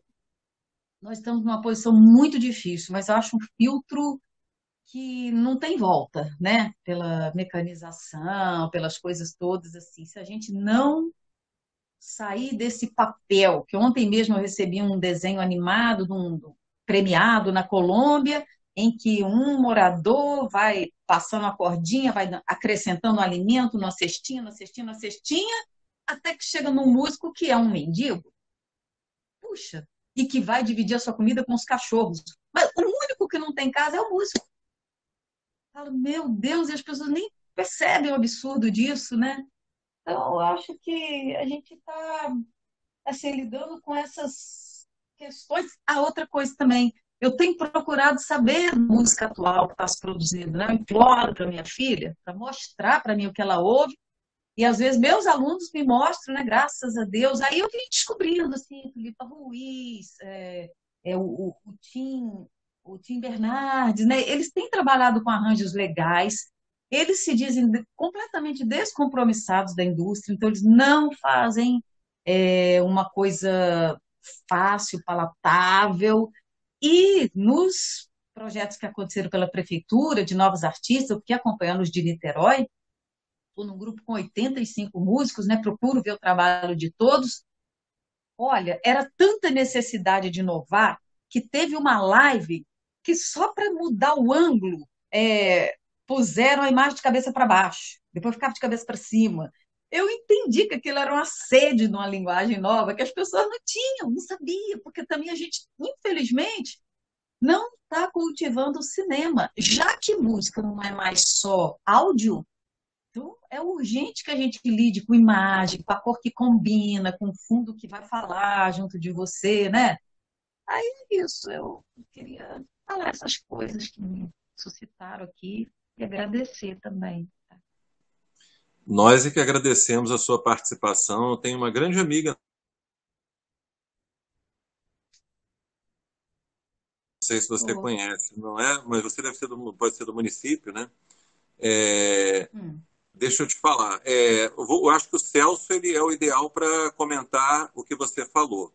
Só quero fazer uma ponderação, é que quando eu falei do carnaval, gente, eu não quis desvalorizar os outros ritmos ou as outras formas musicais. Eu só quis dizer o seguinte, cada coisa tem o seu lugar, e o carnaval está... Você não ia querer chegar... Por exemplo, se você gosta de música sertaneja, você não ia querer chegar numa festa de música sertaneja e ouvir samba. Você ia para ouvir música sertaneja. Sabe? A mesma coisa eu falo com relação ao carnaval. Tá? É isso que eu estou querendo dizer. Eu não estou querendo desvalorizar os ritmos. Celso, eu queria te passar a palavra, que eu acho que você tem muito a ver. Esse curta, não é, que venceu esse prêmio na China, eu também assisti. Muito interessante. Vai lá, Celso. Eu não sei, eu tenho que comentar alguma coisa? O que eu posso comentar em relação ao questionamento que a Elaine fez, né, sobre esse nada, né, já que eu provoquei aí a leitura do Manuel de Barros, e assim, o que eu entendo, né, que o Manuel está fazendo, quando ele evoca esse conceito de nada, né, esse nada não é coisa nenhuma, não é uma nadificação, esse nada é um nada produtivo, né, justamente sobre, me parece que a essência da discussão, né, sobre a arte, que a arte é esse nada. é esse nada. Mas é um nada desenvolvido, não é qualquer nada. Não é um nada de coisa nenhuma. Né? É óbvio que a arte é alguma coisa, e é alguma coisa que transforma a nossa vida. Mas a arte não é um objeto útil, né? Assim como as coisas, os utensílios e as coisas servis que nós produzimos na sociedade. Acho que é disso que ele está falando. A poesia não é nada. A poesia não representa, a poesia não significa. Com a poesia você não pode bater um prego na parede, né? Com a música também não, mas ela é algo, é claro, esse algo que a poesia é, que para uma sociedade que pronuncia a utilidade de todas as coisas, né? Uma utilidade da servilidade dos objetos, né? Do conforto, né? Do entretenimento, então a arte, para responder a essa demanda, ela tem que se tornar um objeto, é a objetificação da arte, foi essa discussão que a gente tratou um pouco, né? Fomos tangenciando, falando várias coisas, mas pegamos um pouco por aí. Então, o que o Manuel está dizendo para a gente é isso, olha, não presta para nada, só presta para fazer música. O sambista só presta... Isso para a sociedade, se para a sociedade isso não é nada, então não presta. Né? Essa que é a questão, mas é óbvio que ele presta, tem muito valor. Né? A gente não tá afirmando, né, essa visão distorcida, né, do que é útil e do que é inútil. Né? Então, a palavra negócio, né, o que ela está dizendo para a gente? Negar o ócio. Né? O ócio é a criação, é a criatividade. Né? O que o sambista está fazendo lá, aquela coisa, né, aquela brincadeira que a gente fala, que não é brincadeira, né, de vincular o sambista à malandragem, o músico a um estado de desordem e de desocupação, é exatamente isso. Olha, isso que você faz aí, cantar, isso não é um negócio. Isso é ócio. Então, qual o impasse para isso? É transformar a música num negócio? Não, eu não tenho uma resposta. Mas eu não achei também que você tivesse... eu não identifiquei esse nada. Assim, eu disse assim que talvez, e não sei se a gente tem algum conflito com o que eu disse e o que você disse, o artista precisa ser um sujeito diferente, assim, porque ele vai não dizer o que se espera, não temer dizer, né? Assim, é uma situação muito delicada e que tem que ser talvez trabalhada e a gente tem uma consciência dela, né? Você corre riscos, o artista que não corre risco, né? E as pessoas normalmente não gostam de correr risco, elas não querem sair da zona de conforto. Por isso que eu acho assim, que é como se não tivesse mais nada. Gente, boa noite.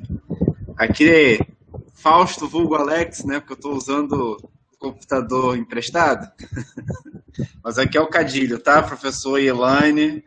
É bom ver vocês aqui. Então, gente, eu fiquei caindo algumas vezes que a internet não está ajudando, mas eu gostaria de participar do debate em alguns trechos que eu achei interessante. O Carlos falou da questão, né, da cultura, né, e de como alguns bens considerados patrimônios, né, estão se perdendo, etc. Eu vou voltar lá atrás, tá, gente? Sei que o assunto já recorreu, mas de certa forma também amarra com essa questão, né, da questão da mão de obra. Eu esqueci a palavra que o Celso usou agora, o professor Celso usou agora, do tirar do ócio, eu esqueci agora, ofício, não, eu esqueci, desculpa, professor. Mas, enfim, que ele estava comentando a questão, né, de como o samba não poderia ser bom, já que o personagem estava ali, né, na nata do samba, né, estava ali no morro. E isso é interessante a gente pensar. Agora eu não lembro quem foi o antropólogo, mas eu estudei essa questão em antropologia da música, que foi feita uma pesquisa dentro de uma aldeia indígena, né, e que a mesma cultura se modificou ao longo do tempo. Esse antropólogo foi lá, mas foi bem jovem nessa aldeia e depois voltou lá já com uma certa idade. E essa cultura, né, modificou toda a questão arquitetônica, as ocas não eram mais totalmente fechadas, enfim. Então aquela cultura mesmo, ela não bebendo de um conteúdo de massa ou com grande intercâmbio com outras aldeias, ela sofreu modificação. Né? E o que eu estou querendo dizer com isso? Que a cultura ela não é estática, né? Ela está sempre em movimento, ela está sempre trocando com a realidade social com qual estamos vivendo, com aquilo que emerge, né, das culturas, né, hoje vamos pôr assim, né, de massa. E é complexo essa temática, né, de um purismo nas artes, porque a gente, diferente desse período, você bebe basicamente daquilo que está ali ao seu redor, né? Por exemplo, vou dar meu exemplo.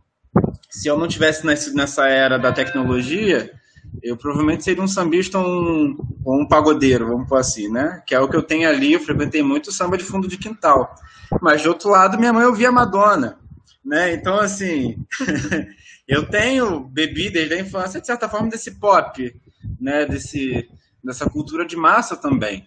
E isso acontece com todos os contextos sociais hoje, né? Você vê os pagodeiros de hoje, todos eles estão usando recursos de melisma, de um vocal mais norte-americano, né?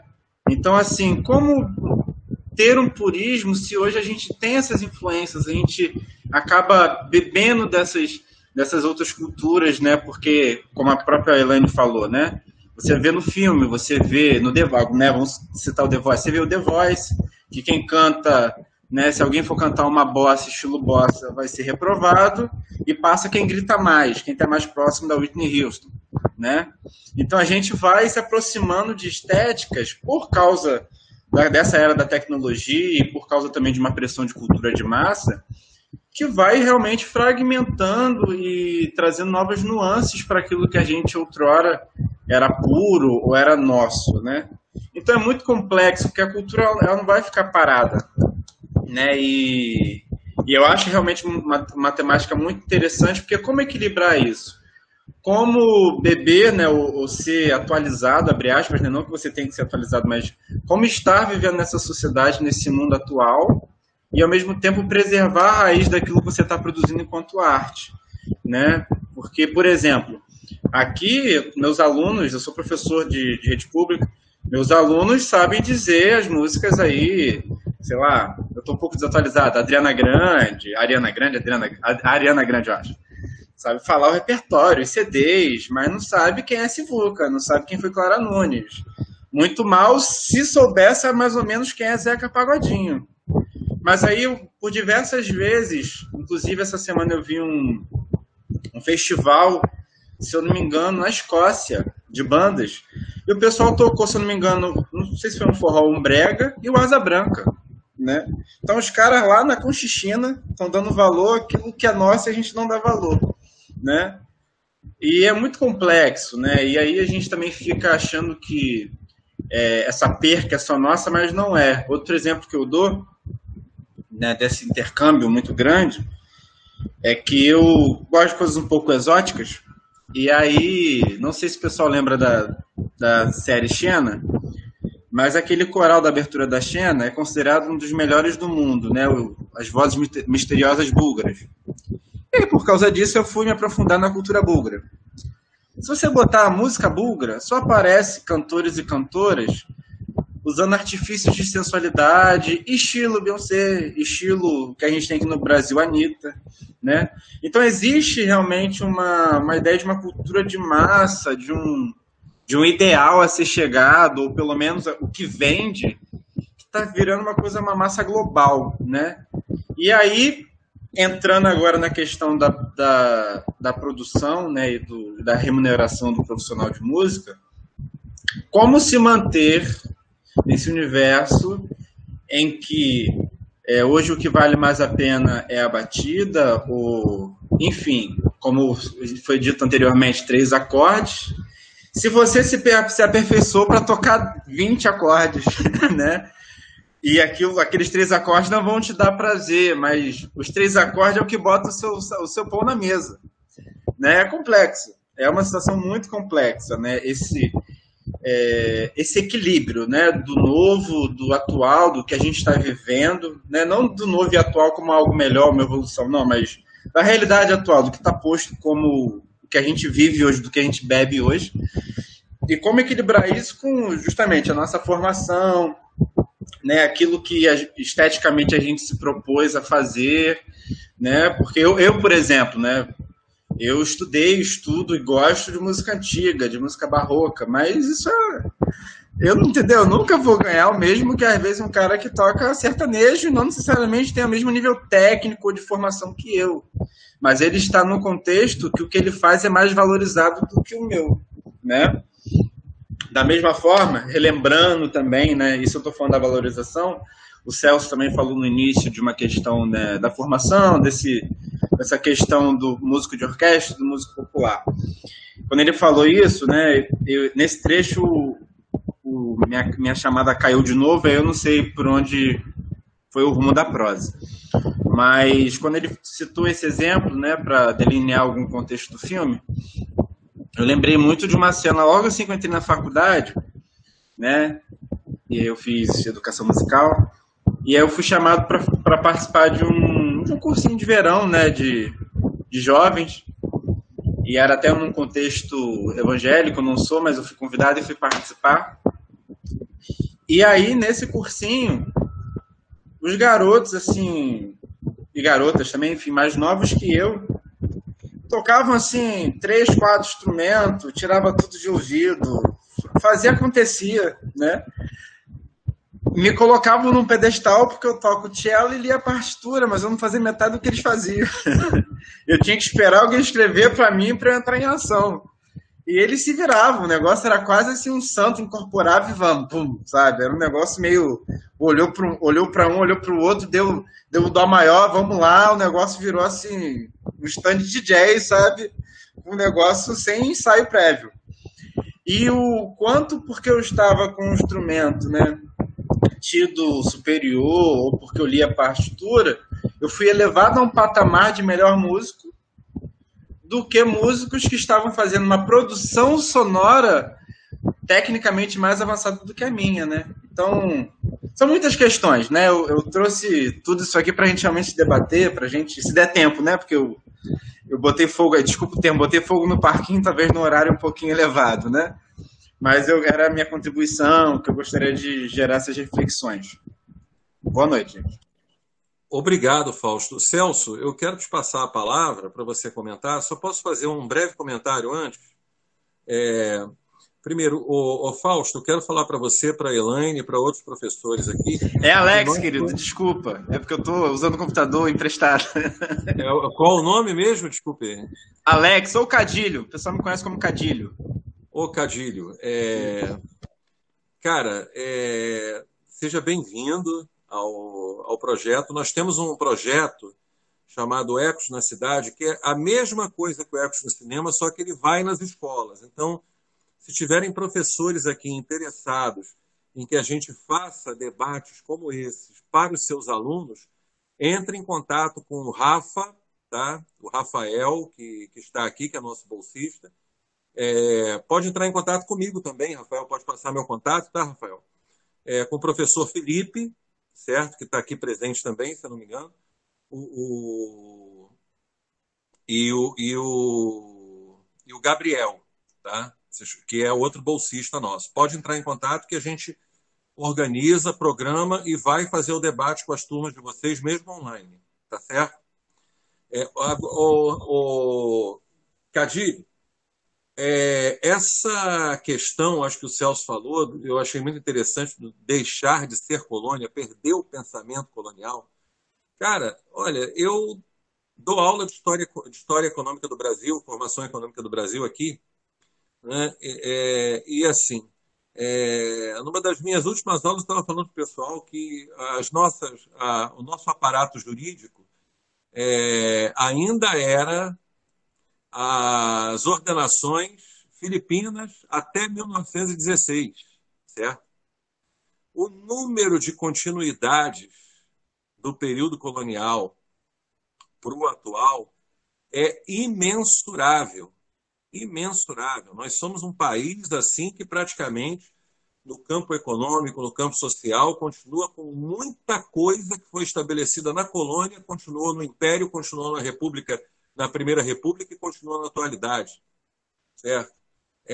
A arte, por exemplo, a nossa Semana de Arte Moderna, além dela ocorrer tardiamente em relação a outras manifestações de arte moderna que ocorreram pelo mundo, ela foi bancada por cafeicultores paulistas. Certo? É interessante observar isso. Assim, a mentalidade colonial, na minha concepção, não significa esse contato que a gente tem com outras influências no campo da música. Tá? Isso é natural, sabe? A gente fazer esse contato, fazer essa fusão, pegar elementos daqui e dali, né? É a gente ter uma autenticidade mesmo realizando essa relação que é necessária. Tá? Essa relação ela é necessária, sabe? Da gente com outros músicos, com outras nacionalidades, com outras manifestações. Ela é necessária, mas a gente tem que manter o que eu acho que o Celso quis dizer foi que mesmo a gente faz essa relação e continua se sentindo abaixo, subserviente. Eu vou te dar um exemplo. Ala Harman ganhou o Oscar de melhor trilha sonora no filme Quem Quer Ser Milionário. Hoje é considerado, talvez, o músico mais experiente do hemisfério oriental. Indiano, muçulmano. Sabia que esse cara gravou um clipe elogiando o Brasil, falando sobre o Pelé, né, e com uma cantora brasileira? Isso é pouquíssimo divulgado. Né? E nesse clipe, o que esse cara faz? Esse cara que é um sujeito altamente envolvido com os valores, não só indianos como islâmicos, ele sai do seu lugar comum e vem para o samba. Tá? E vem para tanto que o nome não é bem um samba, é como se fosse um ritmo que ele se aproxima do samba, que ele chama ginga, o nome da música. Ginga. Né? E ele próprio canta com essa cantora brasileira. Então, eu me aproximo, eu gosto muito da cultura oriental e da cultura indiana. Eu vejo, por exemplo, que os músicos indianos, o Harman, ele trabalha muito como baixista, tá? Muito jovem, está com 24 anos atualmente, começou a tocar com ele quando tinha 16, tá? Chamada Mohini Dey. Né? A Mohini Dey, ela se embrenhou inicialmente por aquelas músicas bem tradicionais da cultura indiana. Hoje ela toca em festivais de jazz aí pelo mundo inteiro. Ou seja, esses caras eles se aproximam das outras culturas, se aproximam, têm as influências musicais, mas o que eu percebo é que eles não abrem mão, entendeu? Eles já saíram, apesar de que a Índia foi colônia da Inglaterra até meados do século passado, eles não abrem mão do seu papel original. Tá? Muita gente fala, porque a Índia se ocidentalizou. Eu vejo por outro lado, eu vejo que os indianos eles estão sempre afirmando a sua cultura, assim como os japoneses, como os chineses, os orientais de uma forma geral. Entendeu? Assim, por exemplo, se o samba fosse de lá, eu diria para você o seguinte: poderia ter a influência de muitos ritmos e de muitas outras formas musicais, mas ainda teria a originalidade do samba, se afirmaria como tal e se colocaria, digamos assim, se afirmando no espaço. Nem melhor, nem pior do que os outros, mas se afirmando. Eu não sei se eu consegui me colocar direito. Tá? Eu quis falar sobre a questão do deixar de ser colonial ou manter uma posição, digamos assim, autêntica. Eu passo a palavra para o Celso, que eu acho que ele vai complementar melhor. Ô Carlos, boa noite. Só vou enviar o link do formulário aqui, que tá faltando um pouquinho de tempo para a gente encerrar. Eu vou enviar no chat aqui agora. O Celso está com uma voz diferente, está também com um cabelo diferente. Ah, não, era a Lígia, desculpe. Aqui outra coisa, Instagram do Ecos na cidade, quem quiser entrar em contato, pode entrar tanto do Ecos Cinema quanto do Ecos da cidade. Acho que fica até mais fácil o contato por lá também. Será um prazer para nós, tá, gente? Participar levar o Ecos na cidade, levar os debates às escolas, tá? É só vocês nos procurarem. Celso, por favor. Vou dar só um exemplo de que no filme é visto como uma adulteração assim, dessa originalidade do samba, né? Também não vou fazer juízo disso. Mas antes, eu queria dizer que esse processo que o Cadilho colocou, me parece que a Elaine também apontou, né, que a gente debateu de algum momento, a gente deu o nome para ele, que a gente nomeia hoje de globalização. Né?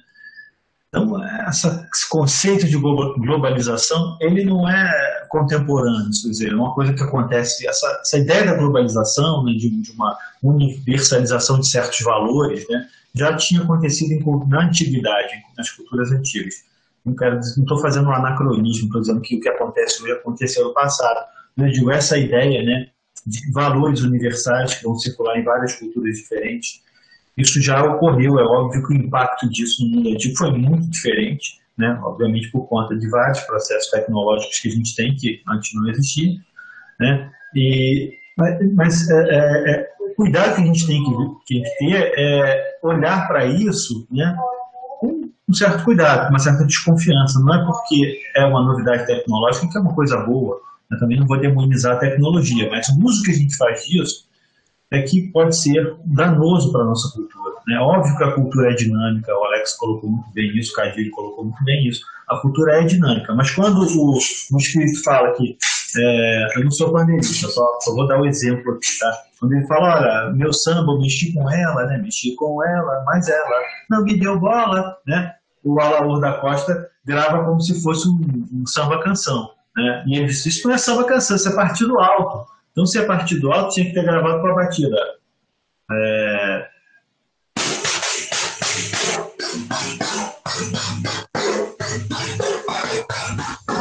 Essa é a batida do partido alto, né? De uma forma grosseira. O samba-canção... Opa, entrou uma funica aí. O samba-canção já vai seguir aquela proposta mais quadrada, do mais dentro de um... O famoso ticutuca não cutuca, ticutuca não cutuca. Pois é. Então, o que a gente vê nesse processo aí, nessa crítica que ele faz ao samba dele? Isso é um partido alto, isso não é um samba-canção, ele estragou a minha música, né? Ele está reclamando do quê? De uma necessidade do samba, né, que tem várias formas de se manifestar ritmicamente, não só o samba-canção nem partido alto, a gente está citando duas.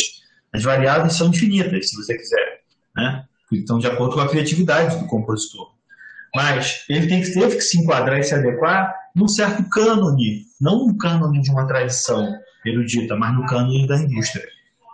Então, eu acho que isso é o perigo, esse é o risco que ele está denunciando, que o Carlos falou muito bem, que isso vai acontecer depois com a Bossa Nova. Não estou dizendo que a Bossa Nova é uma porcaria, mas a Bossa Nova ela criou um cânone. A Bossa Nova, a Jovem Guarda, entenderam isso perfeitamente. Olha, o jogo é esse, ok, vamos jogar esse jogo, então. Né? Então, eu não vou discutir a agenda estética, né? Se a Bossa Nova é melhor, ou se é pior, se é Jovem Guarda. Isso não é a questão, né? A questão é que a nossa indústria cultural, a nossa indústria fonográfica é muito precária, está muito aquém da capacidade de escoamento dos produtos culturais que são realizados pela nossa cultura. Então, a gente tem sempre um olhar recortado, né? Excludente, né? Isso pode, isso não pode. A música passou de 3 minutos, não pode. Essa tessitura vocal não pode. Esse arranjo não pode. Esse instrumento não pode. Quer dizer, não tem como se medir a capacidade criativa a partir de cânones mercadológicos. Eu acho isso uma distorção, né? Acho, utopicamente, né? Obviamente que eu estou delirando aqui, né? A gente deveria ter possibilidade de que todas as produções pudessem ser. Por que aquela e por que não esta? Se você for investigar a história da música popular brasileira, você vai entender por que aquela e não esta. Não são critérios exclusivamente musicais.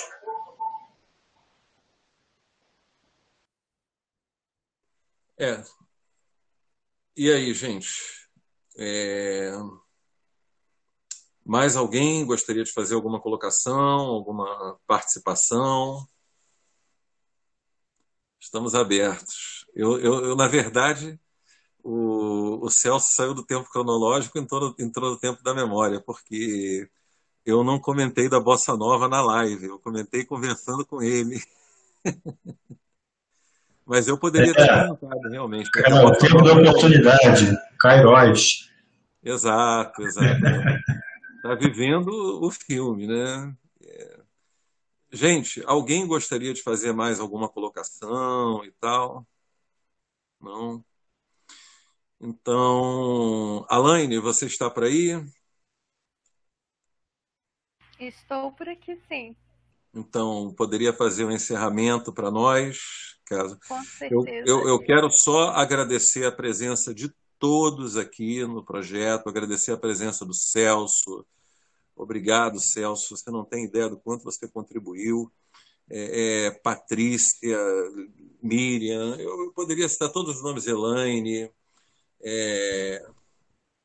Alex, né? O Cadilho, consideração fantástica no final, claro. Poderia, inclusive estou aqui perguntando novamente se alguém tem alguma coisa para colocar, tá?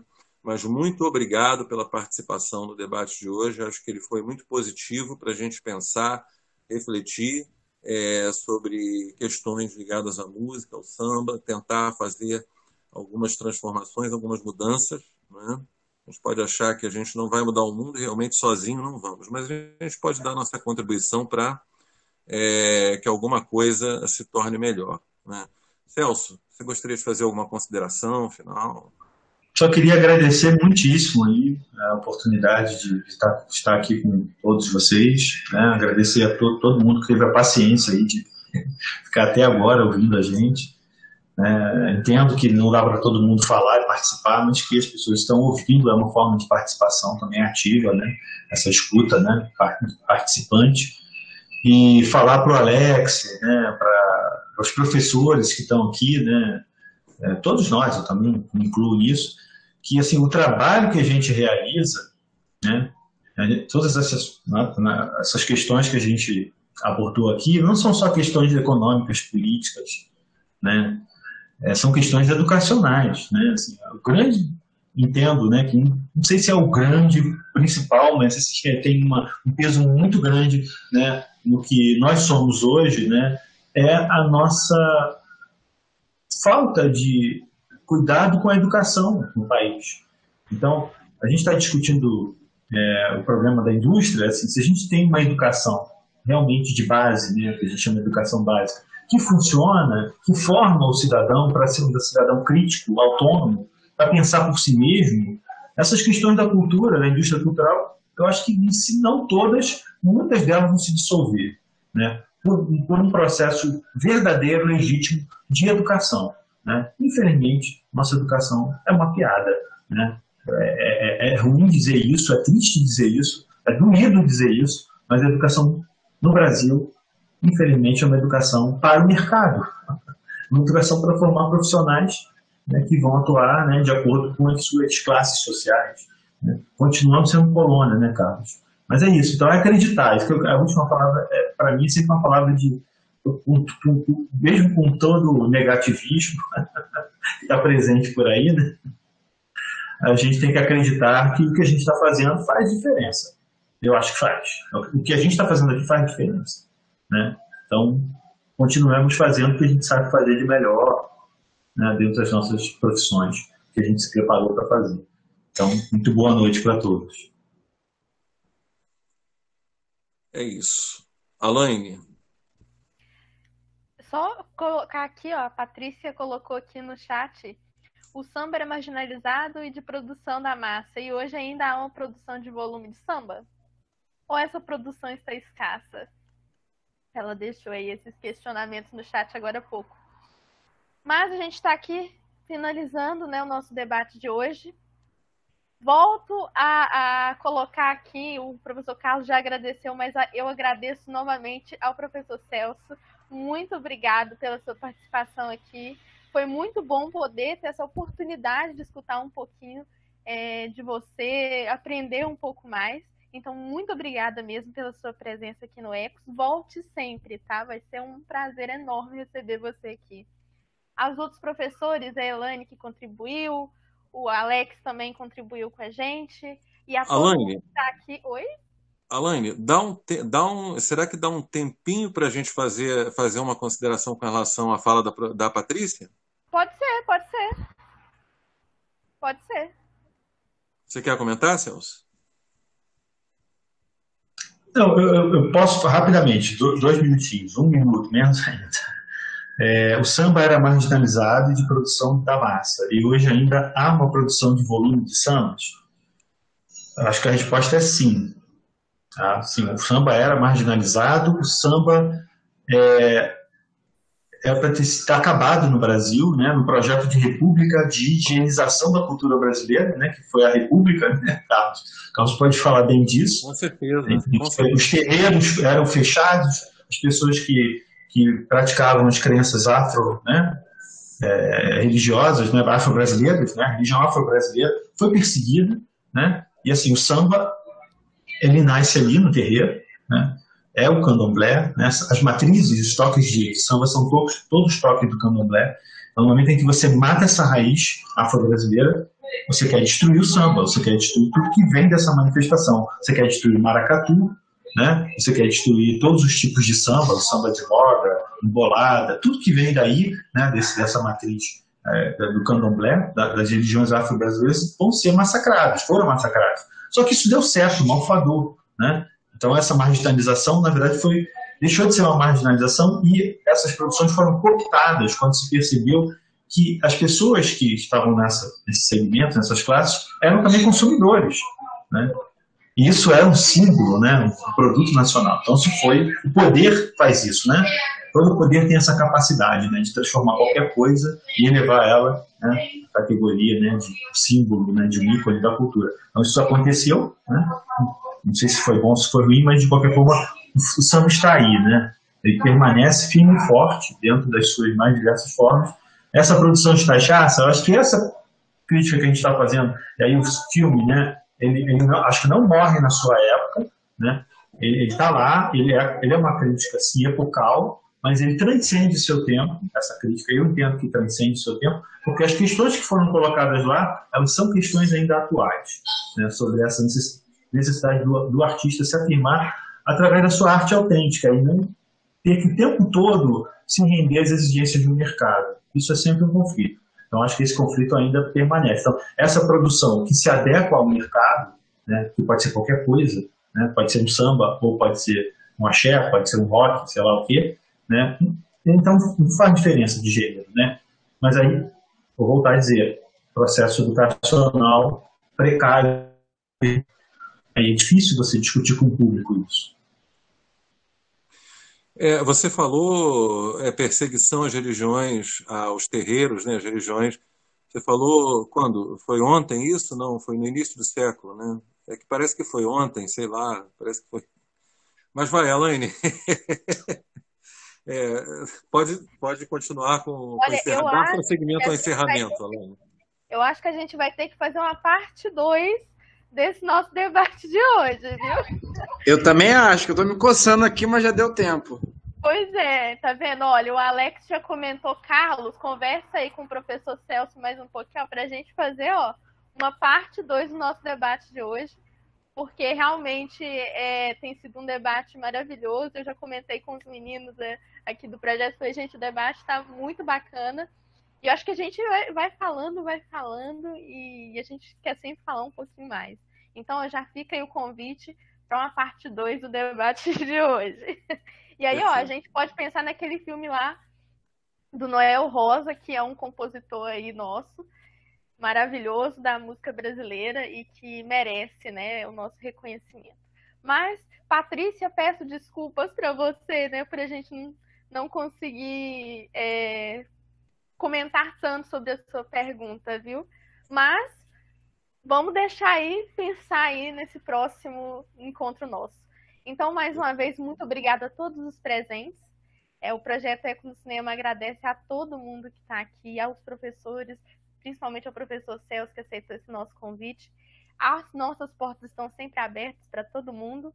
Eu deixei aí no chat, né, o nosso Instagram, que é @ecos no cinema, e também tem o @ecos na cidade. Também deixei o arrobinha lá do Instagram do Almoço com Cantoria. Então, se alguém quiser ir lá dar uma conferida, é só chegar lá que a gente está sempre abertos. Muito obrigada. Não esqueçam de preencher o formulário da sua presença para você depois receber o seu certificado. Muito obrigada a todos. E nós estamos aqui, então, encerrando o nosso maravilhoso debate hoje, com a promessa aí de ter uma parte 2.